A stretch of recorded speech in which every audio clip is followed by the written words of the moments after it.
it's almost that it's the opposite thing that people should learn about Sylvia Plath's work and life. That's right, and I think that's one of the valuable things about the publication of Ennui. Is it shows that it wasn't madness that made her great work in Ariel possible. It was her early discipline and hard work. Yeah, that's a story that I have told a number of times since we published this poem to teachers and to students of creative writing, and I think it's a valuable one that without the disciplined hard work that Sylvia Plath did as a young writer, she would not have been prepared. She wouldn't have prepared the ability to withstand the ravages of madness that she had to endure later in life, and all the troubles in her marriage and everything. All of that didn't produce the great work. It was the material for the great work. But the craft that she learned as a young woman was what kept that possible. That's right. Her skills enabled her to handle those white-hot materials of her failing marriage and her depression, her dead father, with control and authority.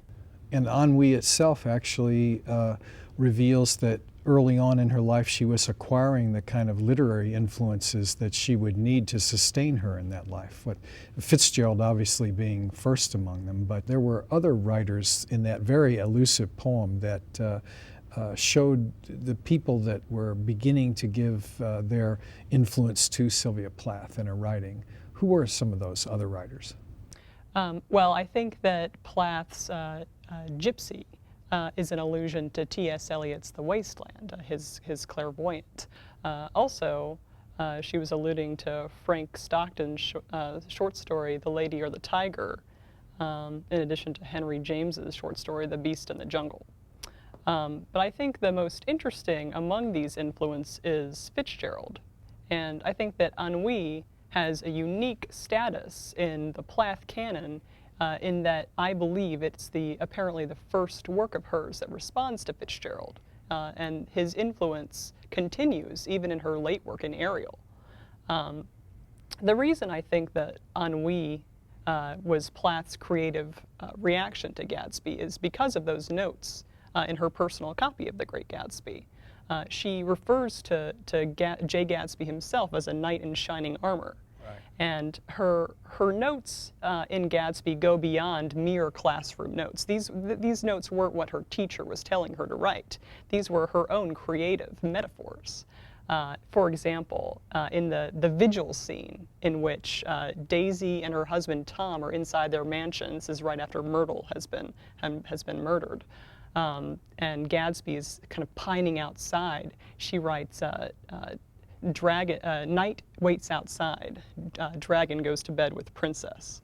And these same fairy tale roles you can see in Ennui. She's one of my greatest poetry heroes since I was a very young writer. I think partly her poetry is just so memorable because it's so well crafted, so intense, so imagistically stellar that I have tons of Plath's poems memorized. I can say them to myself when I make eggs. I mean, she's part of my bloodstream. So I think that always comes out in my poetry. You know, her love of sounds, her perfect balance of sound and sense. She's one of our great poets. That was one of the things I was going to say I've noticed in your work is the imagery, the very focused, powerful imagery, but also, I think most especially, sound effects that you've picked up from it, because your writing is rich with very powerful sound effects and sound relationships. And you were talking about how that fits with meaning. Is that something you teach your own students now that you're... Oh, I do. Absolutely. I do teach that to my students. And also I think that she doesn't, and especially in her later work, she doesn't go for the easier sound effects like, I think it's easy for poets to get overly alliterative. And she's very subtle with her sounds, lots of assonance and consonants. So I think she's just an immaculate craftsman. Well, I think another thing, too, that you picked up on in the course of reading that poem is that it's also a response to Charles Baudelaire and his famous use of ennui in his poem, Aux Lectures, to the reader, which is a very sarcastic, sardonic poem, one of my favorites. Delicate monster. Right, and so any well-read young woman of the sort that Sylvia Plath was would certainly be familiar with Baudelaire. And her poem, I think, in many ways adopts that same world-weary kind of tone, and that comes out of the Daisy Buchanan moment as well. Sure. I think that must have been part of what she was thinking about that spurred her to think about ennui. I think so too. And also in an essay that Plath wrote in 1955 on Tender as the Night, she talks about the fairy tale roles in Gadsby as well, and she calls Daisy a princess and Gadsby that knight. And so that naive knight in Ennui, I think, is Gadsby, and the blasé princess, the world-weary Daisy. Yeah. Thinking about that very active life as a writer that you have undertaken, how do you feel that the work of Sylvia Plath has affected your own writing? Well, Sylvia Plath has always been one of my great poetry heroes since I was a very young writer. And I think that her work continues to inform my own writing. Her flexible patterns of sound, her intensity of imagery has always been something that I draw from, and then I teach my students who are beginning writers.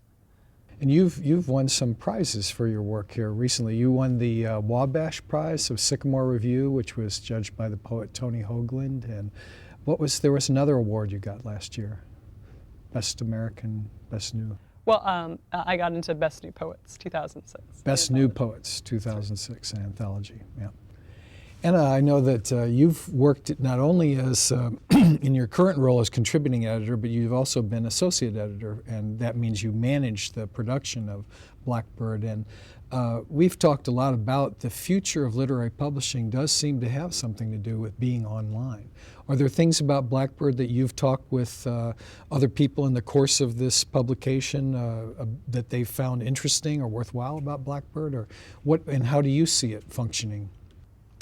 Well, I think that the future of literary journals and probably newspapers in general is online. And I think that it can be an intimate thing, like our presentation of Ennui with the typescripts. You can actually see Sylvia Plath's own handwriting. So there's something that is intimate, even though it's on a computer screen. I think that also just the range of work we're able to publish in Blackbird, not only text, but artwork and audio files. It's just it's a real experience.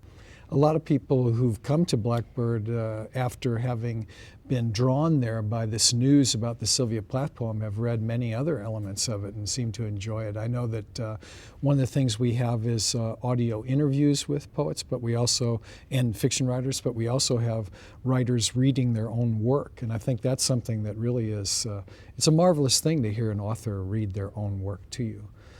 One of the things that we found funny too was all the interest from all over the world. Do you remember any of those kind of strange figures that impressed you? I know that we're very big in Turkey, which is sort of strange, but that's welcome. There seem to be a lot of Turkish readers who are interested in Sylvia Plath.